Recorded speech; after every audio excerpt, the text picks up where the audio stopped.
right, our guests are getting all settled in. They're about to join us. Hello, everybody. Hello, Vesper. Hi, how are you? Hi, Vesper. Excellent. Hi, Yay, Vesper. fabulous. So I am not going to take up much time because you all have the knowledge that everybody is hungry for. I'm just going to take a few moments to speak to our viewers about some housekeeping. If you have questions, by all means, ask your questions. Just drop them in the comment box. I'll be keeping track there. And do try to keep them on topic if at all possible. We're working within certain time constraints. If we don't get to your question, it is not personal. But the SEA Coaches Corner, by all means, head over there, check them out. They will answer what we might not have gotten to here. Is that fair to say? What do you think? Yeah? Always. Yeah, Okay. absolutely. Yep. All I right. think you nailed it. Yay. Okay. So then, without further ado, I am disappearing and I am handing this off to you. So, Duke Sean. Good evening, everyone. Thanks for joining us. Happy to have you as always. Tonight, we're doing an episode based on some of your feedback as some of those stuff you wanted to see. We're talking about interactive training drills that go beyond just sparring. Drills are a pretty key component of everything that we do as trainers. And tonight, we have myself, we have Duke Branos, and we have Viscountessor Sagan. All of us, like I said, pretty heavily drill oriented. And we all have drills that we've created. And we're looking forward to sharing that with you. So turn this over to Branos. Okay, so I apologize. I hope we were playing around a little bit earlier for screen presentation and such. So I think we're going to try to do our best in the space here. There's a lot of talk going on earlier before everybody joined, and I think we all looking forward to sharing the ideas that we had. The best part here is that you got three great trainers here sitting here that have been training for probably 100 and some years now, if we had our time together. Yep. And I think the best part is we all kind of cut some video to help tonight's presentation, and all that video is going to go online, and all the reference video will go online so that everybody has a place they can go and look and refer to it later. And again, we were happy to have with us a special guest, Viscountessor Sagan, who is one of my trainers and my mentor as a trainer. Very glad to have him. He's somebody that's been training in this sport since he first started way back in the Mumbledy years. So Sagan, would you like to introduce yourself a little bit? I certainly would, and thank you, Your Graces, for asking me to attend once again. My name is Sagan. I've been playing in the SCA since 1977. I was identified as a natural in that year, and within 3 months, I was training my knight. It has always made sense to me, and I identified early on that trainer was not a role that had been identified, such as knight, squire, man-at-arms. So what I did was I started cutting out pieces of that very early on. And when I moved to the West in 1980, I became the squire of Duke Paul of Bellatrix. I learned a bit from him. Then I took it upon myself to, let's say, how do I become the trainer that Paul is and surpass that? And so what I did was I took as much of his information as I could.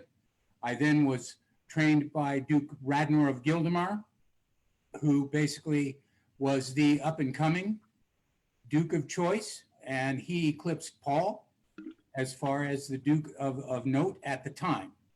So one of the basic things that was identified by me early on is that some of my first in-depth trainees were knights.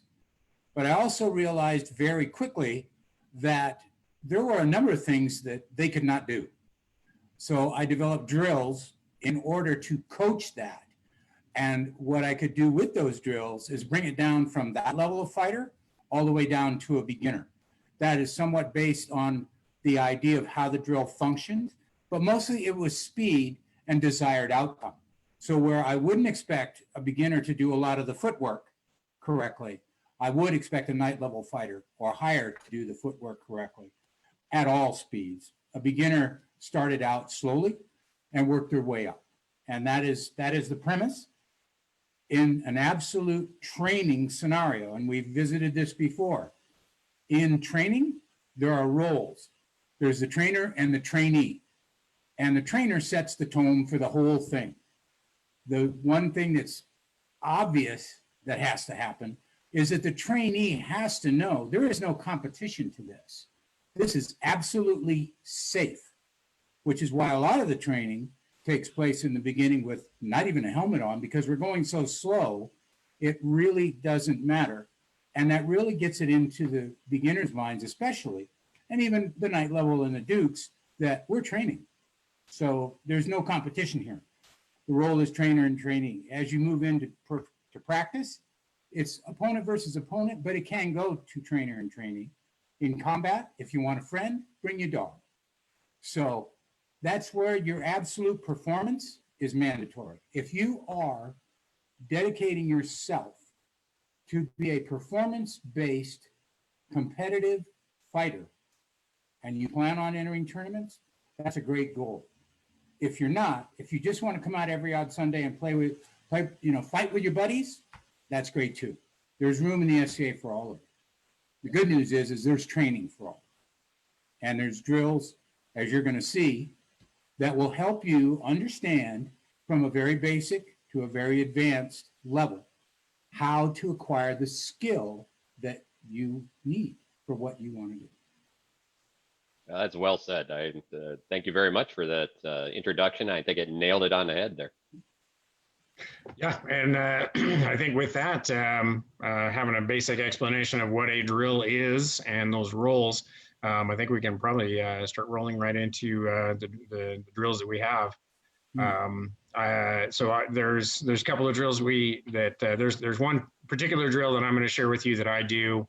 Branos has a couple of that he does as well, and then we've got some that I picked up from Sagan that are, these are some of the most useful things that we have. The one drill that I'm going to show you is the one drill that I do that most people tell me is the most benefit to them. It's the one thing that helps most. Likewise, the two we're going to have from Sagan, same thing for him. Wherever he goes, these are the drills that people tell him help the most, and I assume that the ones that Branos has queued up are similar in that as well. So one of the things about the drills, again, emphasizing the roles in a drill, is you have the trainer and the trainee, and for the purpose of a drill, we need to understand that for the purpose of the drill, the trainer versus trainee, they are roles to facilitate the drill. They're not necessarily who's the better fighter, because ideally, if you have an understanding of what drills are, each of you is going to take a turn doing each of those roles. So if you're just trainer for the one drill, you're going to be the trainee for the same drill on the next evolution. So understanding what those roles are and understanding that it's just to facilitate the roles. So the drill that I'm gonna bring up, I'm gonna be sharing my screen here in just a second. So I have a drill that I've called the 2-second drill, and this is primarily a recovery drill. It's designed to encourage recovery. One of the problems that we have at both ends of the fighting spectrum, both the newer fighter and the more advanced fighter. On the newer end of the spectrum, you have the new fighter who doesn't want to throw a lot of shots because they don't think that they can make contact with those and that those shots aren't going to be any good. And what happens with that is you end up spending this time convincing yourself that you can't get to a target. And so naturally, you're right. As we say in several different sports, you miss 100% of the shots you don't take. So there's a lot of fighters that are looking for a really gigantic target to be able to throw something before they're comfortable throwing anything. And so the first part of this is to encourage newer fighters to throw more frequently at less perfect targets. The more you throw at a less perfect target, the smaller your target zone becomes. And on the advanced side of that, the upper-ended fighter, there's a lot of fighters who just want to throw a lot of stuff down range and hope something is going to stick. And they figure if I throw more shots faster, then something is bound to get through. And so what this does is it slows down that fighter so that they can actually take the time to do target recognition and complete the recovery. And it's going to slow down your fight, and it's going to give you a better vision for what is actually happening in the fight. So instead of trying to make something happen through sheer volume, you're going to be able to take this time to make better decisions about the blows that you're throwing. And I always say that if you make better decisions about the blows that you're throwing, the resources you need to deliver a killing blow are going to be inherently present in ways in which they are not when you're just trying to throw more stuff out there. So this, so the drill is, this is about frequency of blows. So the frequency that we're looking for is going to be at least once every 2 seconds, but not more than twice in 1 second. So the first part addresses the newer fighter who doesn't want to throw a lot of shots because they don't think they can, or they don't think they can get to those targets. So by throwing those shots more frequently, you're going to be surprised at how good your mechanics really are and how accurate they are, because again, you're not taking the time to convince yourself that you can't throw those. And if you're less concerned about whether or not you're getting to the target, you're going to be really amazed at how close you really are anyway. If you're doing Pell work like you're supposed to, when you start throwing these shots out there, the mechanics are there and they're present. So, you know, just you have faith in that and just throw the shots out there and let them go. And on the other side of it, not more than twice in 1 second. So that's for the fighters that want to throw a lot of combos and throw more stuff down range. What this does is it forces you to take the extra half a heartbeat that you need, that you don't think you have, but you really do. And that's how much it is. It's a half a heartbeat. So you complete that recovery. And what you're going to find is as you complete the recovery, and that just means offensively, as soon as you throw the shot out, your hand is going to get back to wherever you start with. I throw through the shoulder. A lot of people in mid-run where Branos is throw from the A-frame. So wherever you start your shots from, that's where you need to get back to. So as you complete that recovery and you get back to your starting point, you're putting yourself in a position where you're throwing better mechanics for each successive blow that you're throwing. So every shot you throw is as if it was the first shot you throw. So, and then taking that time to complete the recovery, you're doing target recognition. So you're making better choices about the blows you're throwing. So you're throwing to something that is more open, easily accessible, something easier for you to get to, harder for your opponent to get to, and all this, right? So completing that recovery, taking that time and letting yourself identify those targets, again, better decision-making process. So, so I'm going to go ahead and share this video. This is an example of what the 2-second drill looks like. This is with my Grand Squire, Ursa, who was kind enough to come over yesterday and help me out with this. And I'm going to share that too. All right, can you see that okay? Yep, I can see it. Yes, sir. Okay, so this is what the 2-second drill looks like. And so what it's going to be is let me pause this real quick. So what this is going to be is the trainee is going to throw 15 blows at a frequency of at least once every 2 seconds, not more than twice in 1 second.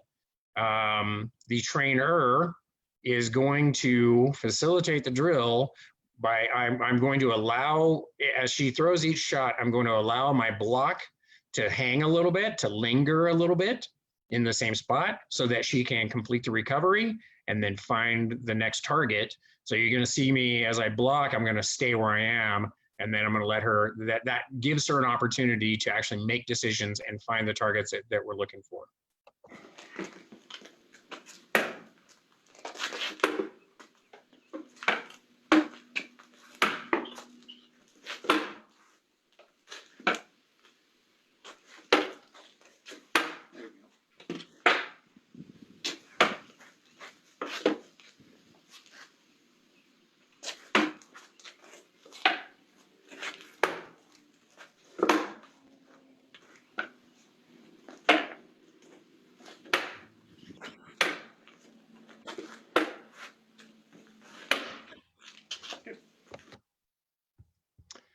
Okay. So one of the things you can see in that is, again, I'm letting that block linger. I'm letting that hang, and it's also some grossly exaggerated blocks on my part, right? But the whole point of that is at this speed, we're giving you time to identify the targets. And so by making, in the beginning, when we first start doing this sort of stuff, sometimes I have to give you bigger targets because we're trying to break the what you naturally want to do, because there are things that we train our bodies to do to just go to the next shot that feels good. But by creating bigger blocks and more obvious shots that are available, it actually gives you that opportunity to take time. And as you do this more, you slow those, the speed increases, the delivery speed increases, the recovery speed increases. And then as we get more and more comfortable with that, one of the things that Sagan talks about what a drill is the whole point of doing a drill is we're trying to get the drill to be closer and closer to live combat. Everything we do, we try to make it as much as we can to make it as real as we can, to make it feel like real combat as we can. But it starts with exaggerated blocks. It starts with lingering those blocks to make those people give those. So as a trainer doing this drill, that's how you facilitate this, to force them to make those decisions. And sometimes that means I'm gonna make a really ridiculously obvious block, leaving something way open. And as somebody, as a trainee keeps throwing the wrong blow, I'm just gonna stick my face further and further out there until they make a better decision. So that's the 2-second drill. That's what it looks like. I'm going to post a copy of this up in the coach's corner as well. I've got a handout on this that I've been using for a long time. And that's, again, this is the most effective drill that I have. And while it is primarily a recovery drill, it can be used for a variety of things. And one of the things about drills in general is, even though you are the trainer and you're facilitating a particular drill, there are parts there you can use that drill for your own purposes as well, so that you can still, like this is one where as the trainer, I can do blow recognition, right? I can catalog blows as far as what's coming at me and what it feels like to up, down, left, right, just to catalog these blows and see what it's like coming after me. So that's the 2-second drill. That's the one drill that I do, that I have, that is most beneficial to a lot of fighters. So next we're going to go on to Branos has a pad drill and a ladder drill. So I'm let him talk about those.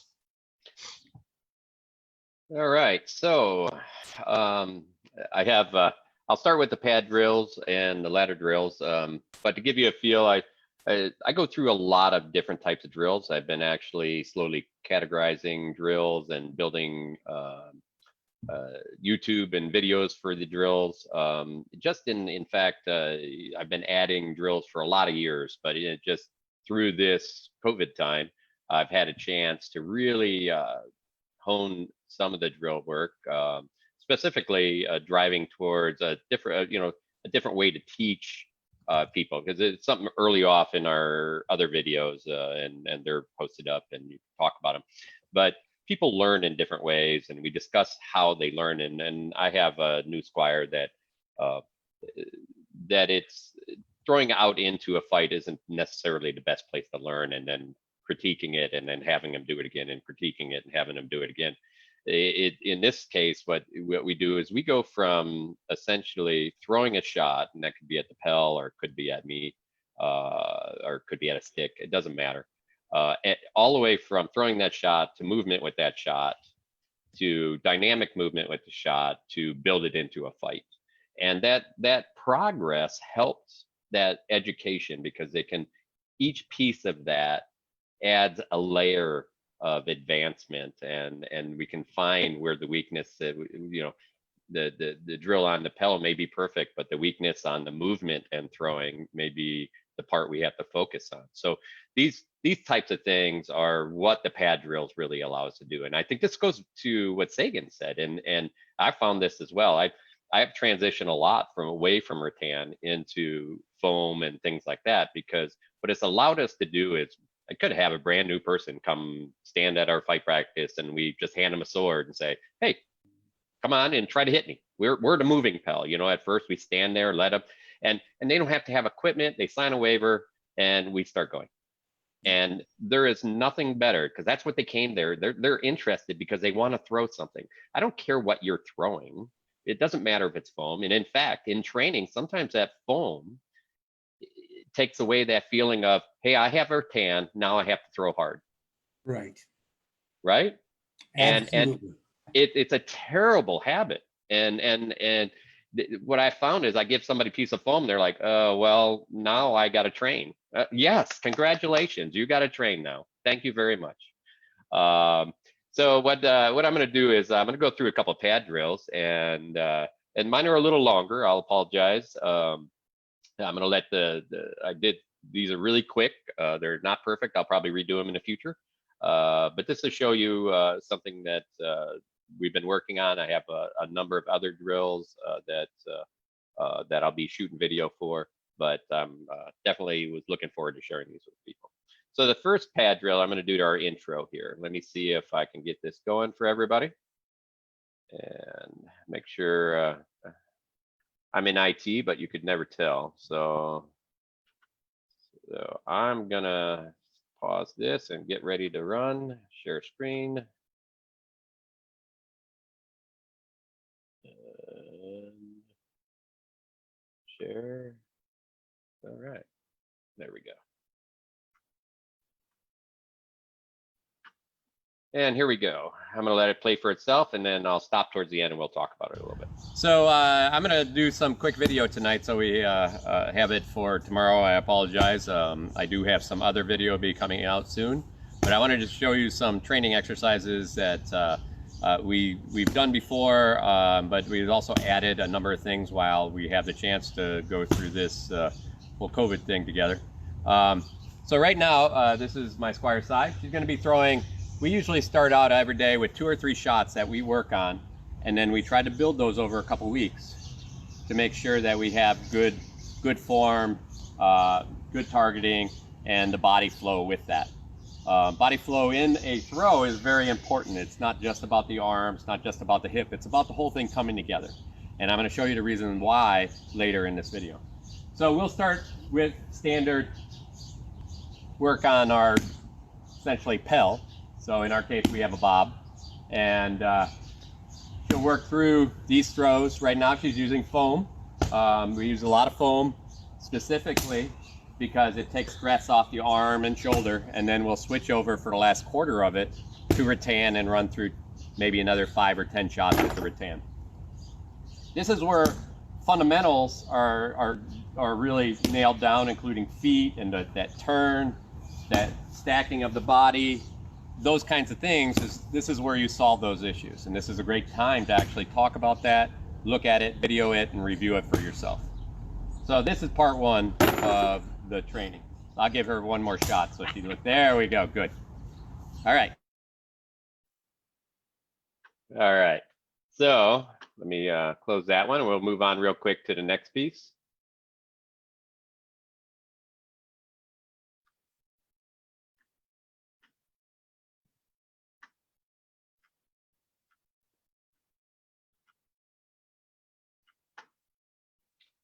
And share that.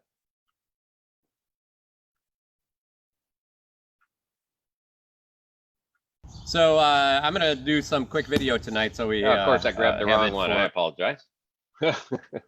Let's see. We're all IT guys. Yeah, hey, I warned you, right? You know, It's a deja vu all over again. Exactly. Let me unshare this because. Yeah, sure. I'm glad that stuff doesn't happen to me. Yeah, I know. All right, let's see if I can click. Oh, I know why that one didn't work, because not the right one.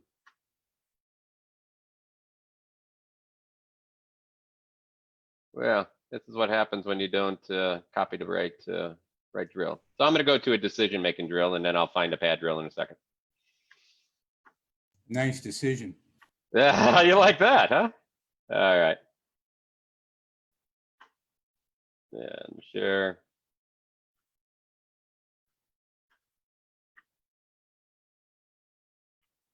So in this next drill, what we're working on is essentially a decision-making drill.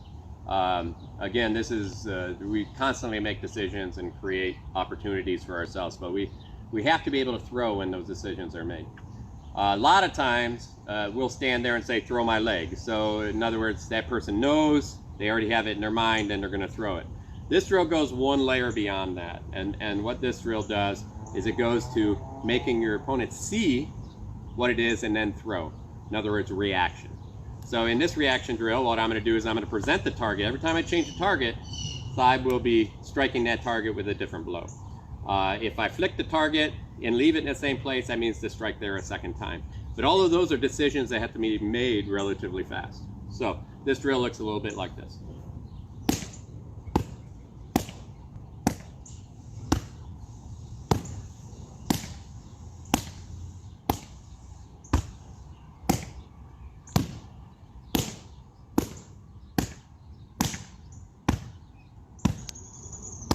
Good. So in this exercise, what's happening is the faster and faster you get that exercise, the faster they're making decisions on what to strike. This is one of these pieces in a fight that when you see something open, if you have to set up and you have to figure out how to make it happen, then you're losing some opportunity. In this case, somebody may, if you know that person's gonna drop if you can pull that person down a little bit with a fake and then throw that head, that's a very fast decision. Or you see somebody just drop out, then you have a fast decision to make in that scenario because you see that opening happening. In this exercise, what's happening is, again, these are decision making just based on a target that's presented. This exercise too can actually roll into a moving exercise. I would strongly suggest start that very slow because there's a lot of decision, movement, and figuring all these pieces. We're layering a lot of complication on top of each other. So don't try to, we don't put up a ladder and try to jump from the first step on the ladder to the top step on the ladder. We take one step at a time and we build a great fighter, and that's take your time. The idea here is to do it right and not rush through it and do the technique wrong, make the wrong decisions, or even, think. The bad part is if she thinks I do this constantly and then I don't do that, she's just still gonna go down here. So the idea is that's what we want to get away. We want to get away from the idea we think somebody's going to do something in repetition. So hopefully those help as well, and look for more. All right, and 1 second, and I'll pull up the last one. And oh no, you know what? I am not going to be able to pull up that last one. I will share that last one later. In online or in this video when I get a chance to find it. But so the last one we talk about going from PEL to movement, and I'll give you a kind of a verbal recovery on that. So we do the same thing. That I'll present the pad in the throw that we're working on. But now, in this case, instead of standing in front of a PEL and doing that, I'll walk backwards. And as I walk, that person's going to throw shots. And then I'll say, okay, now we're going to move. Okay. Okay, and then I'm going to move forward. And what's going to happen is they'll back up and they'll start throwing shots as I'm going forward. And we work forward and back on that. And then the next set, we work side to side as that motion's going. The idea here is that we're adding motion to throws, and you'll find really quickly that we most of the times we really like setting up in front of people, and they understand that. And this is the reason why you never stay somewhere for more than a few seconds. You want to pull your head offline. You want to shoot an angle. You want to do those things. This is what we have to do in fights. But if you're moving and throwing and you've never done it, there's little to any opportunity to get that correct. And the idea is the more we practice something, the better we get at it. So the piece here is, thank you. I get the pad drill. I'll bring it up in a second. So the piece on that movement drill is that we're learning to throw while walking and while moving. And the more we do that, the more comfortable we would get with our body and our timing of our body as our feet step. You'll find that if you're on the wrong foot while you're trying to throw a specific blow, it may not work. So not only do I practice that going forward and backwards, side to side, but also into the 45s the same way, because that's a different movement as well.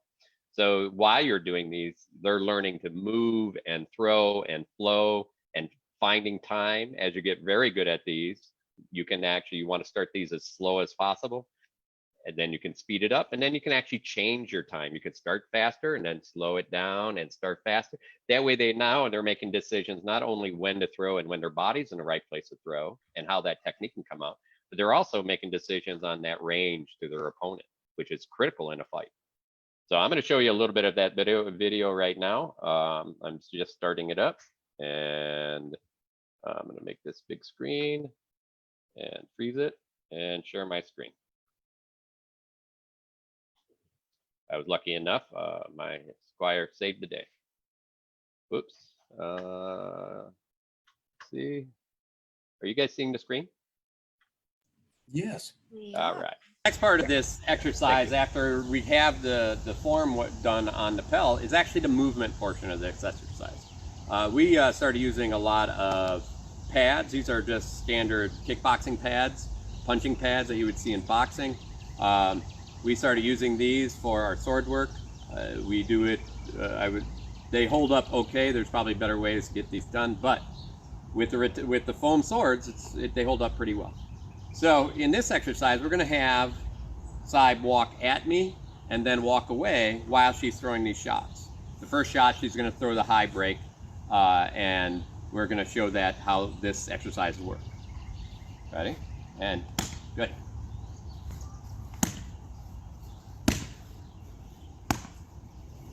And back.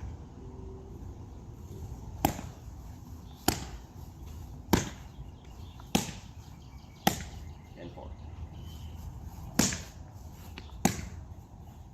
And stop. Good. So that's the first part of this. The next piece would be to walk side to side and track your opponent while he's moving and stay in front of them and still be able to throw the shot while you're in stride. That way first.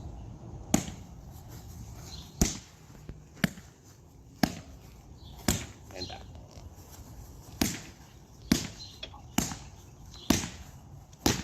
Good. And back.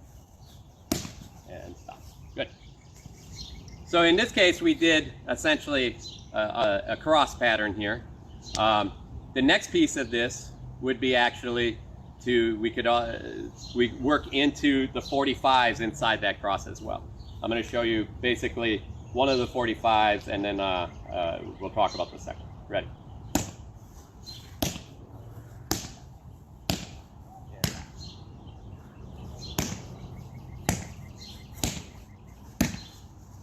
And stop. All right, I think you guys got the idea here. Hold on. Okay, I think you got the idea on the pad drills. We do a lot of different pad drills. Everything from basically stepping in range and immediate throws, you know, and we'll do kind of a constant change drill. We also, at the very end of this, we break into not a pattern, but also we'll start actually getting in and pushing and building a fight where I can move any direction now, and they have to keep that distance and move that direction and throw the shot that we're working on. Sometimes I'll let them add a second shot where, you know, I'll hold the pad and I'll change it. I'm like, okay, now you're gonna throw this one, and then okay, we're gonna go back to this one. And this is the idea of being able to build a fight. And then once we get to the point where those 2 or 3 blows that we're working on are starting to get very good, we start kind of substituting with other blows that we have to work on. So maybe the next blow, the high break is working fine. I want to do the next blow is going to be a leg shot. So we'll stop doing the high break as much or at all, and then we'll start working on the leg shot from the Pell all the way up again. And that's how you're building your fighter, and you're building that really hard base, because the base is the key to all of this, because you're going to, sooner or later, that base is going to be really solid and you're going to branch out. And then at the end, that base is going to be really solid, and you're going to come back in and build even a better base than you've ever had in your life, because fundamentals are really the key. We've talked about this before. We've probably forgot more blows than I've ever known, right? My basics that's all I throw. So hopefully that helps a bit. I don't want to take too much more time, but I want to leave Sagan with all his so I can listen to him. Yeah, so I just want to throw in something that Brown's touched on that is really important about drills in general, is when you're first starting off doing a drill, it really needs to be a static drill, no footwork involved. So you understand what the drill is and how it's done. And when you get more comfortable doing that basic drill, then you definitely need to start adding the motion to it one way or another. But, again, with the building blocks, you have to start small. Do a static drill. Don't try to, and for the 2-second drill that I do, that's not the time to be practicing fakes. This is the time to be practicing target recognition, recovery, and that sort of stuff. So, and I'm going to steal Sagan's thunder on just one statement here, something that he talks about all the time. Nobody wins the drill. There's no winner or loser of the drill. So, faking me out while you're doing a drill, that doesn't teach you anything. So just a couple of points I wanted to cover there real quick. So we're going to have Sagan talk about a couple of drills that he does. So as I expressed in the beginning, there was a need for a lot of different drills. Some of them are extremely basic. Something that we do as fighters all the time and should be able to do in the exact same moment is utilize the things in both hands, or utilize the thing in both hands for offense and defense. Sword and shield, there's a set of drills for that. Any sort of two-handed weapon, there's drills for those. The idea being that the drill needs to take the trainee closer and closer to combat speed. At the beginning, they may not even understand the concept of the drill. And I'm not talking about raw beginners. I'm talking about everybody in general. All of the trainees that I've taken in, as it were, so to speak, and put through the extended program, all started out in a very basic static form of every drill I have. And that was to do two things.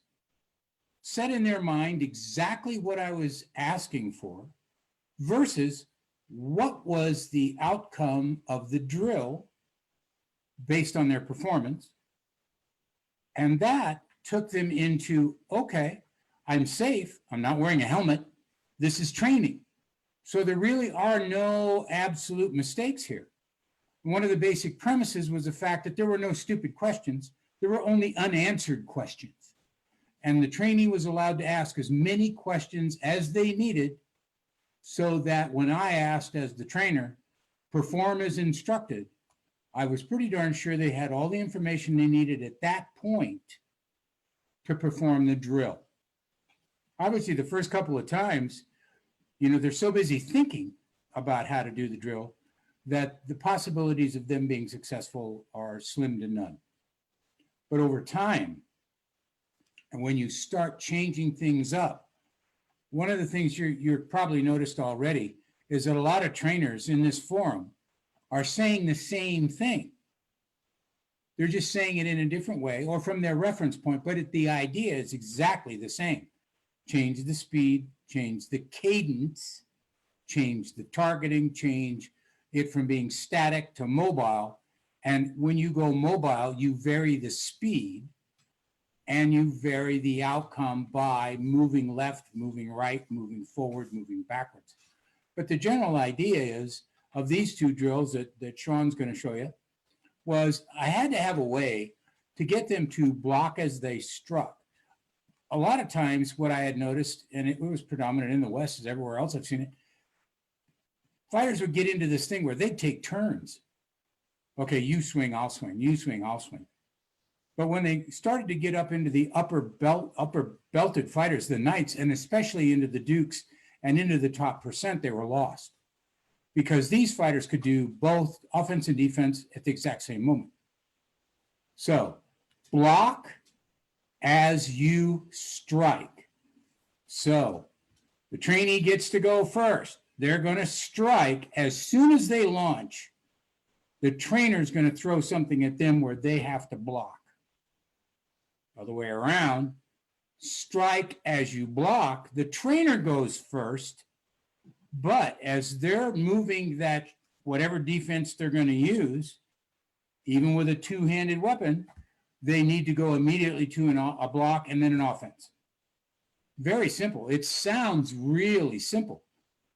Yet, when you put the trainees into this for the first couple of times, it's very confusing. A lot of them, they don't have even the timing to do it in a static form. Now, one of the ways to make them more successful, and again, all these drills are about making the trainee successful. So where does it start out? I tell them to get into their on guard position. I tell them to extend the weapon as far as they can with their sword foot as far back as they want it. They extend the blade. I step into range where they're a good 6 inches on my helm. So they know for a fact that if the helm is in range, then the legs are probably in range. Usually they are.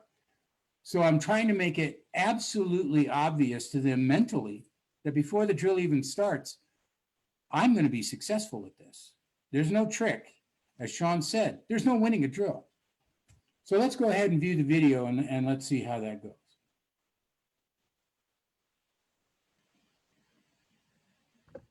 Just a second here.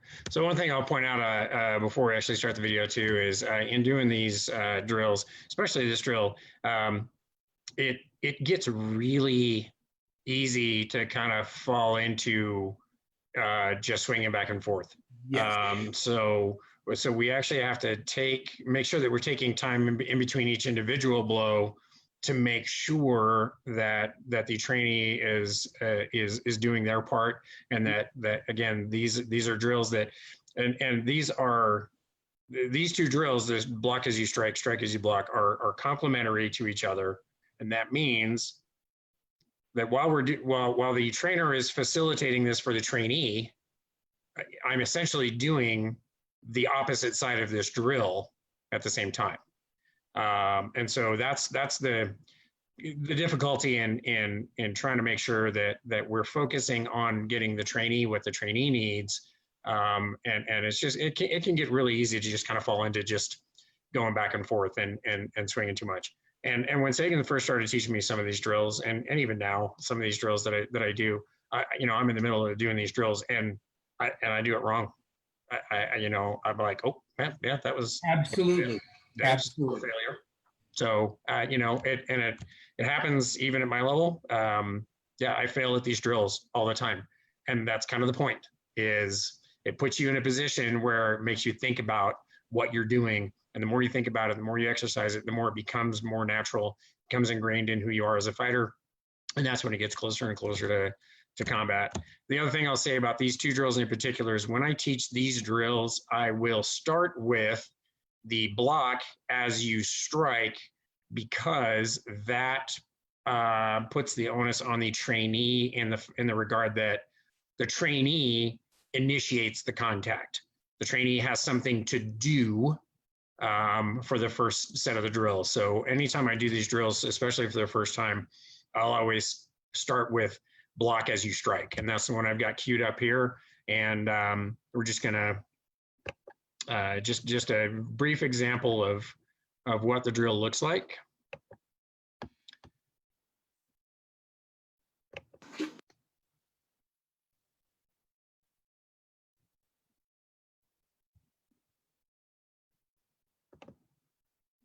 I thought that's what I'm doing.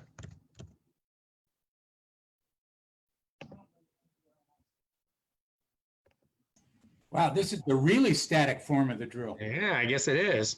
Yeah, let me close that down and try that again.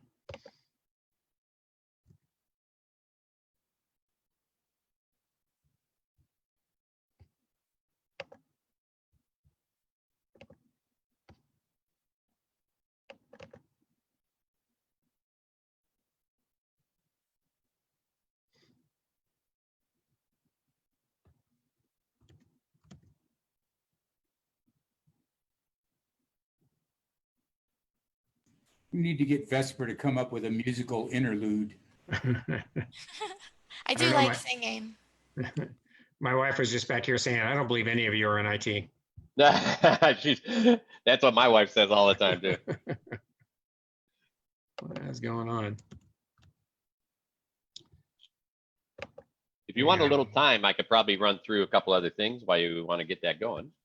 Give me 2 seconds. Let me see if it All right. brings it up this time. For some reason, this is being slow.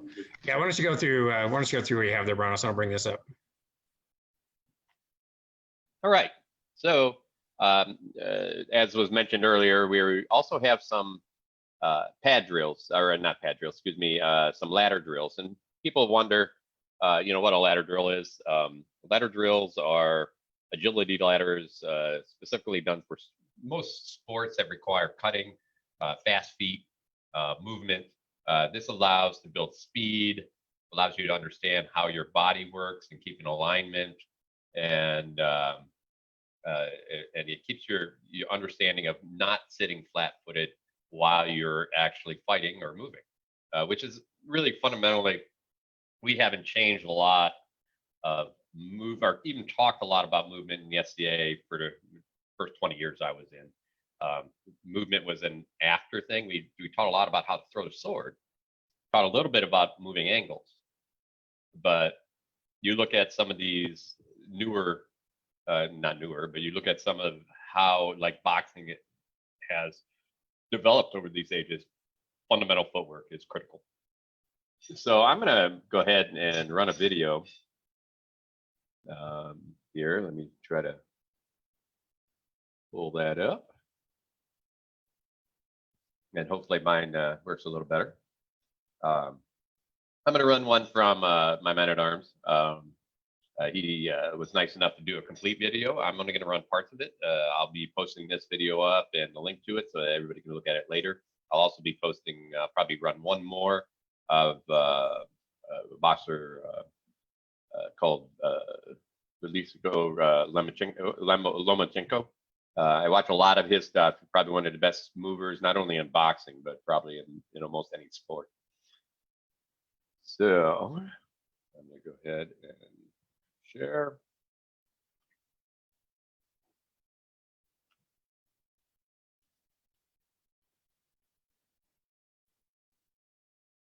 All right. So he's going to talk about safety first, about stretching and doing these things, some basic stuff. But I'm going to jump over here. He also talks about doing rope work, which is fundamental in boxing. It helps build that burst in your feet. People often are looking at ways to become better at something, and drills are a way to become better at understanding how to operate in our sport. But there's fundamentals, and these are really fundamentals.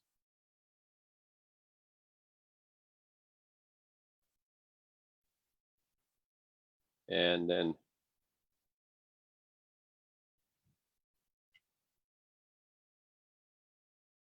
talks about how to make the ladder yourself and keep it cheap. And then we're going to jump to him going ahead and showing some of the movement stuff.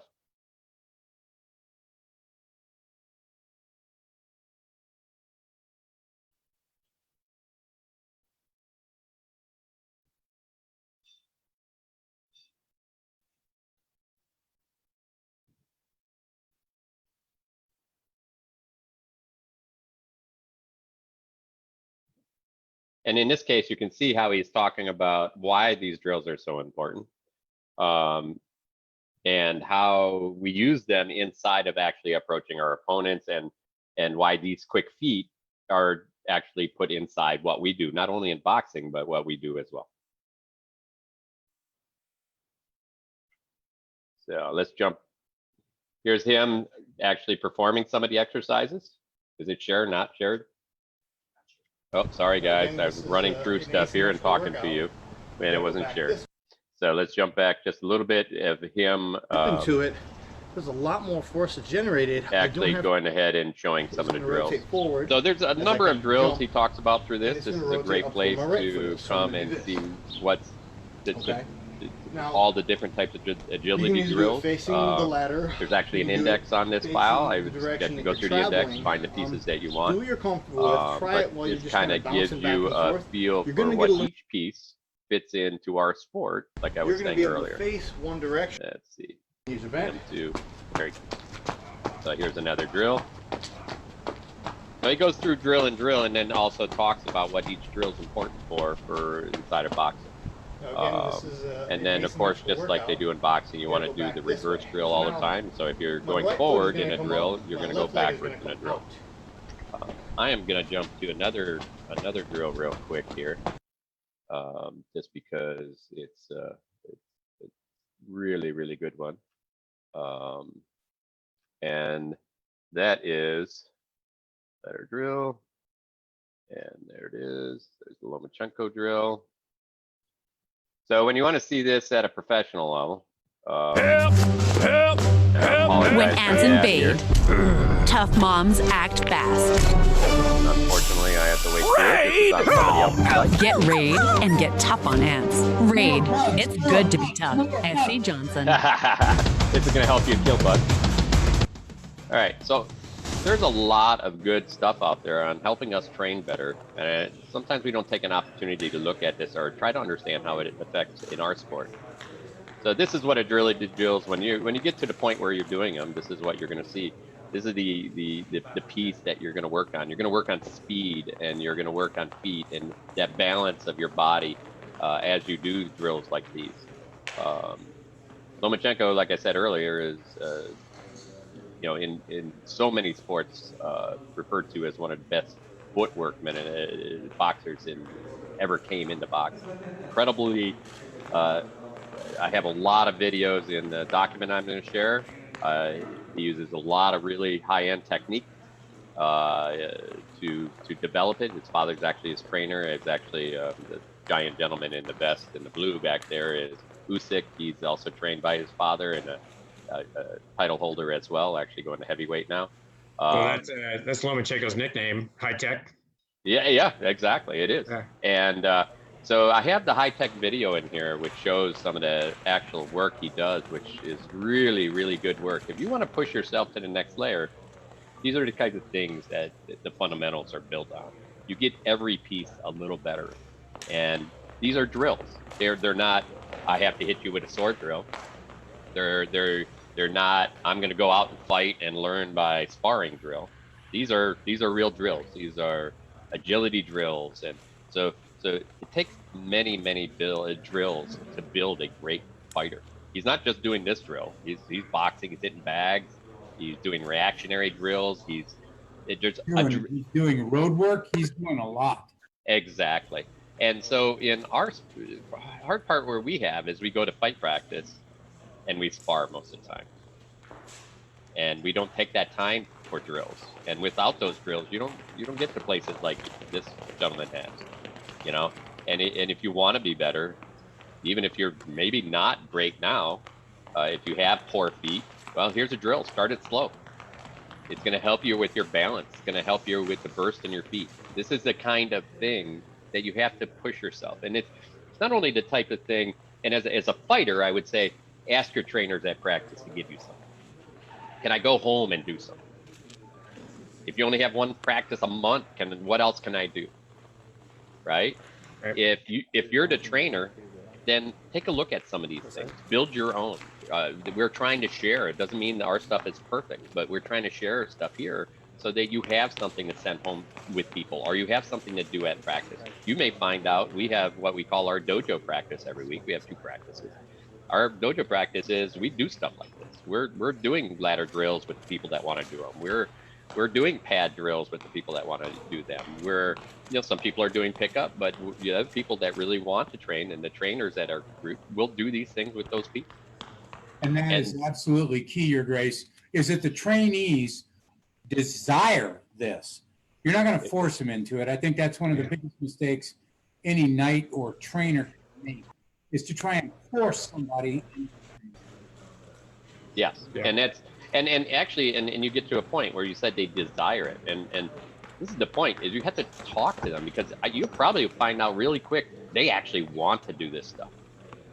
it's like the hard work is on you because you have to develop and you have to be disciplined enough to give them the opportunity to do this stuff. Absolutely. So I hope that helps on the ladder drill size. I have a lot of other videos that we're going to be sharing. I'm going to have a bunch more videos coming up Hey, that Sean, will be you got shared. any videos of you doing the ladder stuff? Not that fast. So, well, All right. hopefully, that's hopefully, Sean, that gave you a little bit of time to. Yeah, I've got this queued up now. So, Awesome. Here we go. so let me go ahead and share.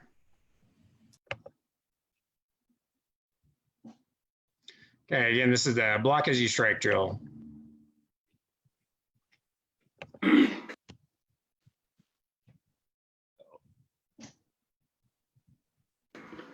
Okay. Good.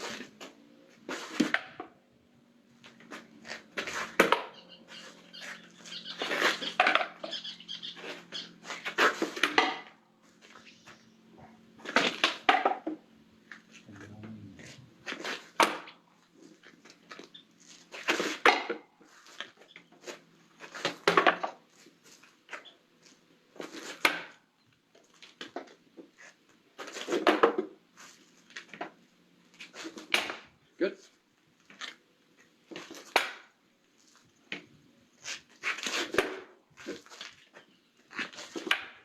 So you can see that Ursa is initiating contact on this, and then I give her something to block after that. One of the things to remember too about this is in these two drills, so when we do the block as you strike, she's initiating the contact. But for the purpose of this drill, the success factor for her is that she picks up the block on what I throw back. Not so much that she is landing the blow that she is initiating, because we're not worried about that. For the purpose of this drill, we want her to pick up the block as it's coming in. When we do the next one, which is the block as you, or strike as you block, it's the reverse, where we're not worried about her blocking what I initiated. We're worried about her identifying a target and throwing a valid shot at a valid target. So unless I'm going to bring up the other one here, unless you got something else on that, Sagan. Well, and the idea again, Your Grace, as all three of us have emphasized, it is based to provide the absolute opportunity for the trainee to be successful at some percentage. At first, maybe, the shield moved. Okay, it wasn't fully extended. It couldn't block, but it moved. On the other side, the sword moves. It wasn't really a well-placed shot. So what? Did both hands deliver something? And that's the beginning. If you get that, be thankful. After that, they now understand I can move both things. They also understand that they weren't successful at the moment, but they were successful, and that's the key. All right, I'm gonna go ahead and share the other one. So this is the strike as you block. So as the trainer, I am initiating the contact, and she is going to, again, I'm not worried about her blocking it so much. I'm worried about her picking up, identifying a target as presented. Let me return since I'm initiating. We'll go this way. Right. Okay. Good.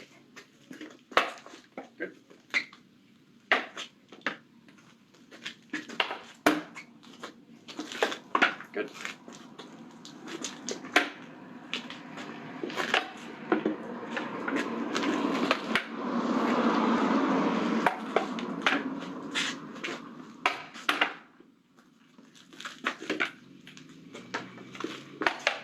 Nope.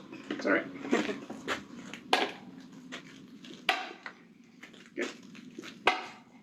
Good. And one more. Good. And as Sagan mentioned earlier, one of the key factors about drills is we want to make it safe. So you can see in these drills, we've got hats and bats. So we can make incidental contact. So we can throw a little bit faster. So it's more like live combat. And you can see there was a couple where she, tinked me in the side of the face there. And, you know, having the helmet on, you know, she's not blasting me, but it allows for that incidental contact where you can go through the full motion as it's supposed to be without concern for injuring somebody.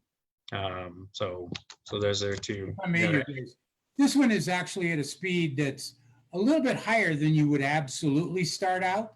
Yeah. Because what you really want to do, again, you want to ingrain into the mind of the trainee, we're training, you're absolutely safe. You're not wearing a helmet, neither am I. So you need to understand that there's caution involved while you perform what I've asked you to do. And again, in this form where the speed is a little faster, what you noticed in the second drill is that Ursa took a little more time to throw the shot, right? Because she was walking through the drill, but by the end of the drill, she was moving both hands at the same moment. That's success. And, you know, that's the thing with, you know, as Sagan was saying earlier, you can do these drills unarmored. And to start with, you should be doing these completely unarmored. So you learn what the drill is first. You learn how it is done, and then you move into it. And so, yeah, with us, I mean, I've done both of these drills with Ursa before. So going through these, you know, so yeah, we are going a little bit faster than what you would normally start off. And yeah, having even just your helmet on provides just enough protection to just enough precaution. So right. So yeah, those are all the drills we were going to cover tonight. Vesper, I don't know if you got any questions from Facebook land out there, or if anybody got questions. We do have questions. All right. So, this is a question regarding how. Well, I'll just read it. How about that? Branos, do you have plans for the Pell assistance pieces? Meaning basically the shield stand that was used. Well, the good part there is we have very detailed plans. I'm lucky enough through this whole piece, we decided I live very close to my squire, and her significant other is Sir Louis, and he has actually started CADing up plans. It takes about 2 2x4s. He's putting a list of the stuff you will need and how to put it all together. And I'll get that out on the site. I'll bug him. I think it's nearly done. So I'll get it out on the site hopefully next week. You're the best. And I have to do a shout out that I just built these with Louis after we saw them in Duke Kuhn's video. And he took the time to explain how he did it and how they used it. Perfect. Yeah, if you can, we should probably have you get some designs up for the foam swords you're using as well. Okay. You read my mind. Well, well, it wasn't really my mind. It was a question though that somebody had asked, was if you could possibly show how you made the foam swords in the future or where you got them. So Yeah, not necessarily right now, but. Okay, and just a quick one on that one. My foam sword is actually made to the mid-realm standard of Boffer. Or what they use for youth combat. So in our practices, we have the kids just participate in our practices. In other words, that kid can come anytime. We have a certification process in the mid-realm that allows adults to fight kids. They have to go through that certification. We have a couple of people that are background checks, youth marshals, and they can just come. We put them in the corner a little bit, but they'll walk up with 2 Boffer swords and hand a fighter his sword. And they'll be like, can you fight me? You know, I'm next. And they'll go work. And then just like any other fighter there. And that goes a long way, making them feel like they're part of the community. Thank you. We do not have any more questions from the audience right now. Duke Sean, would you be willing to speak a little bit about the SCA Coaches Corner and where they could find you? Yeah, absolutely. So the SCA Coaches Corner is something that we put together with me, Branos, Viscount Tristan of North Shield, Duke Eliyahu, and Duke Ronvalder of the Mid-Realm as well. It's just we try to create a one-stop shop, if you will, for training resources. We have all been very interested for a long, long time in making training of our sport better. You know, I say it all the time. I'll say it again. I got that influence from Sagan. Sagan is the reason that I am the trainer that I am. And I've been very blessed over the last, 15 plus years to find this as my part-time profession, and being able to work with Branos and some of these other guys to make the training that we do more accessible to the SCA in general.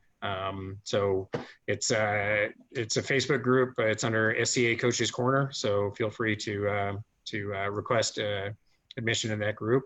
We're always happy to answer questions on any topics. We try to put out some resources like these, and then we do a video session every Friday night, roughly 7:30 Eastern time, and we are open to all sorts of topics.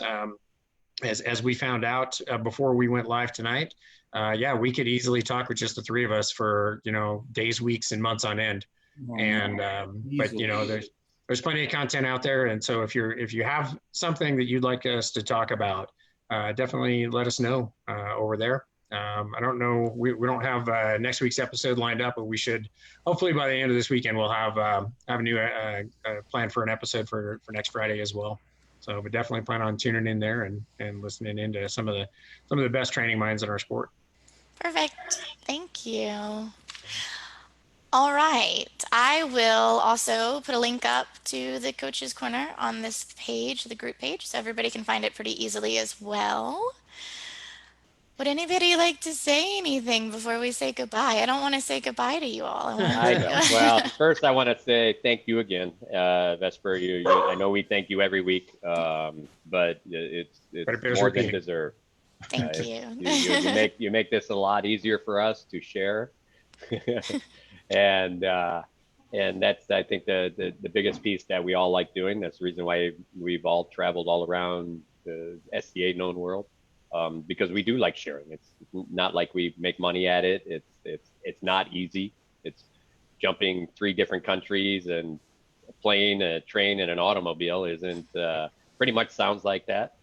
Sitting in the big car with your armor bag because you can't put it anywhere, and you have to sit with the large bag car with it on a bump seat is not always easy. But it's the best job in the world. It is the best job in the world, and this has been incredible experience, and we hope to keep sharing it. You'll have other guests throughout this, so that because I know so many other people want to share. All I can say is through this time, I hope everybody really looks at the effort and the enjoyment they have gotten out of this, and remember that until we can come back and fight together as a society again, because yes, it's a precious gift. So. Sagan, thanks as always for joining us. Really appreciate your expertise. It's always a pleasure. I'm at your beck and call. You know, appreciate it, sir. Branos, I offer the same to you. Over Thank the you. years, I've been known to say it doesn't matter who gets the information out there, as long as it gets out there. Exactly. This forum now is a way for you to not only be able to hear us as we speak, but you can visit us 20 years from now. Yeah. Oh, that's a good point. I plan on visiting all of you eventually in person. I'm gonna come find you, and I wanna pet the alpacas. Okay, now it's getting. All right, so I guess it's time to say goodbye. I want to thank all of you. Have a lovely evening, wonderful weekend, and we will see everybody again next Friday. All right, Thank you, everyone. Appreciate it. Bye.